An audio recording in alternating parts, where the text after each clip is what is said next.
Hi, I'm Kinsey, and this is my Springathon TBR.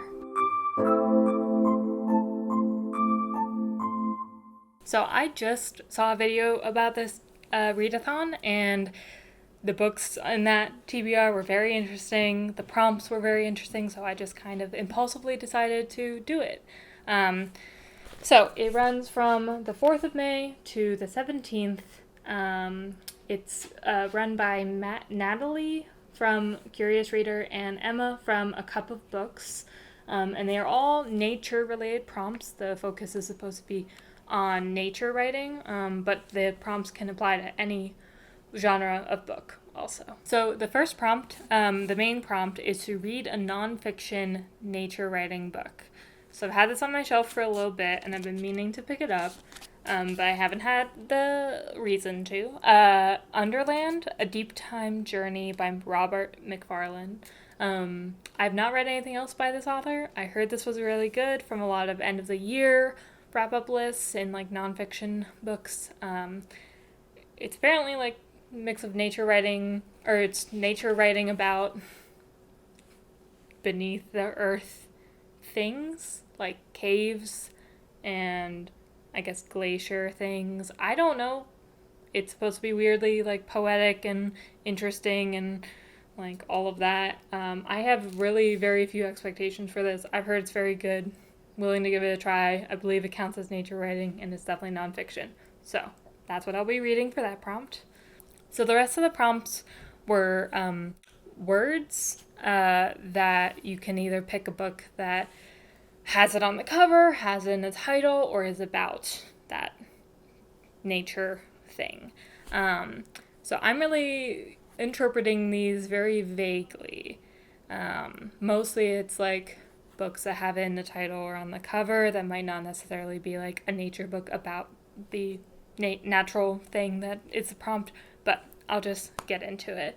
The first prompt is bird, and so I'm planning on reading This Is How You Lose the Time War. I just ordered it, so hopefully it gets to here by that time.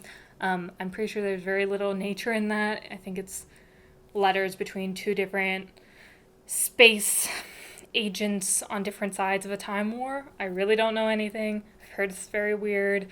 Seems very short. Seems interesting as two birds on the cover. I have a backup in case that doesn't arrive in time. That is even more of a stretch. There is technically a bird on this cover. I don't know if you can see it. It's very small.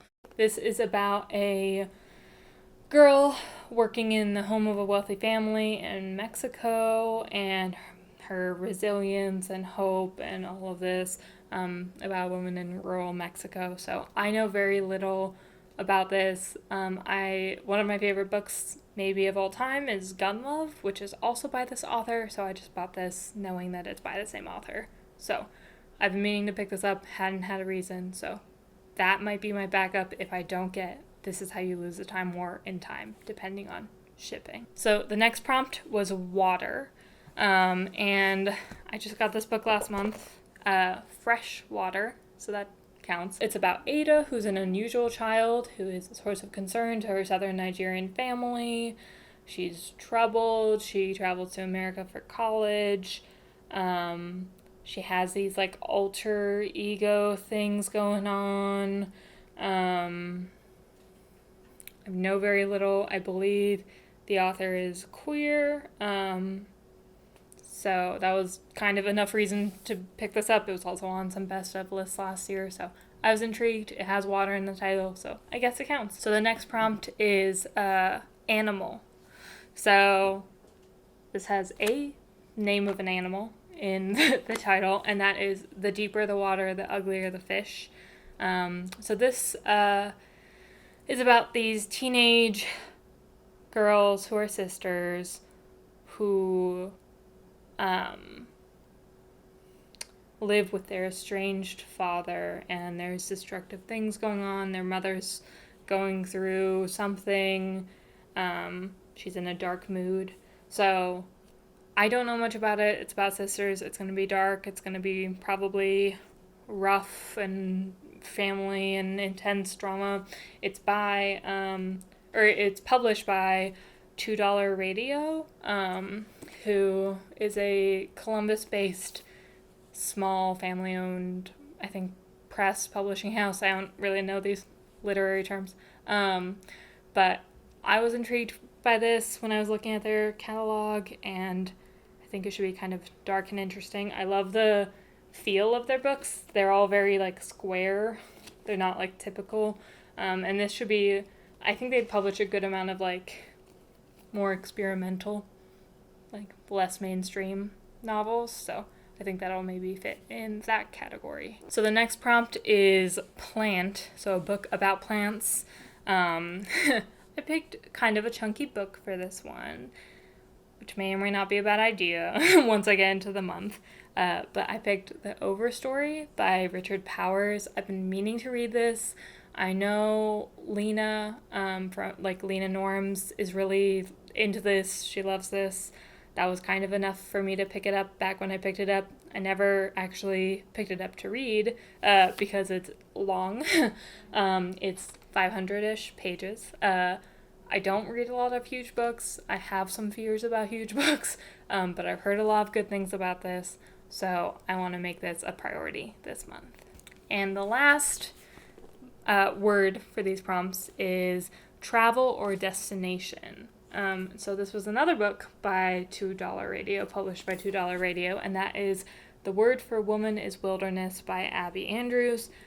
This is about a woman who goes on this trek across, I think, Alaska, Iceland, Greenland, and across Canada.